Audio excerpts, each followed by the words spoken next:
this morning. Alors, ça me faisait plaisir et ça me fait plaisir d'accueillir ici tous les ministres du G7. And did you receive any indication that Canada could get concessions at any point on tariffs?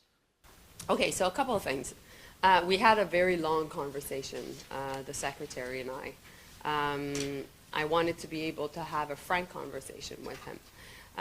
Of course, Canada's sovereignty is not up for debate, and we had a long conversation on tariffs and trade. The approach when it comes to a relationship with the U.S., and through my conversation with the Secretary, was we will put maximum pressure on the Americans. And meanwhile, we'll work on finding off-ramps. Because we know ultimately at the end of the day, the Trump tariffs are going to hurt Americans.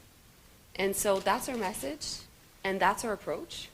And meanwhile, I think that on many different issues, what Secretary Rubio and I have been able to agree on was we won't let things that we don't agree on stop us to agree on other things.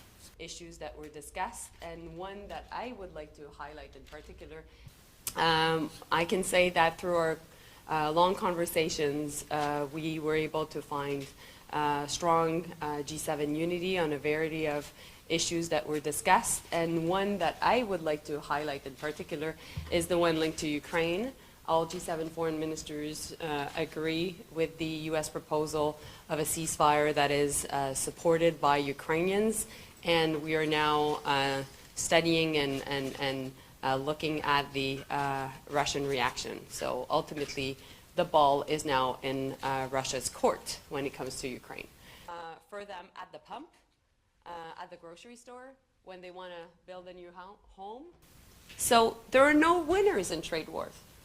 And not only are we seeing now that the Trump administration is engaging in a trade war against Canada, but it is doing so also against Europeans. And it is doing so against many other trading partners. So what we know as of now is that April 2nd is an important date, because under the executive order that President Trump signed on January 20th, there was a question of reciprocal tariffs that could start April 2nd. And so it's not only Canada watching and engaging on this issue, but many other of my colleagues here are also working on this issue.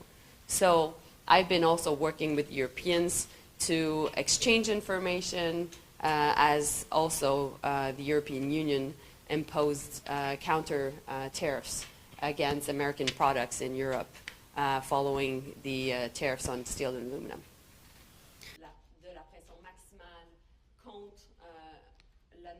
Canada wants to foster new partnerships in the world. We want to be closer to Europe. We want to be closer to Britain, to the UK, as we've been having, of course, the just our historic ties and the same head of state. But ultimately, we know that when it comes to the threats of coming out of the White House regarding tariffs, that we need to diversify our economy. Of a ceasefire that is supported by Ukrainians, and we are now... of course, new Prime Minister, a new dynamic, and I look forward to being able to support Prime Minister Carney in his work on Canada-US. What I can say is I've already mentioned to Secretary Rubio that it was important to be able to organize a call between the President and the Prime Minister, and I know that we're working to do that in the next couple of days. Bonjour, Madame Joly. Oui, je pense que c'est à moi. The reaction of my colleagues coming from Europe was really about this absurd threat of annexation.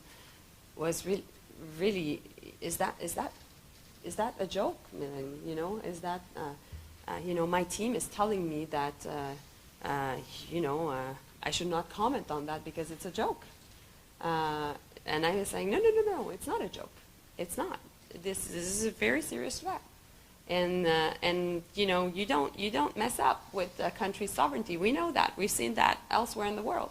Well, you just don't mess up with our sovereignty. And so you should ask that question to all of them today. We'll see how they answer. I'm quite positive that it will be in the interest of Canadians. Thank you. Merci.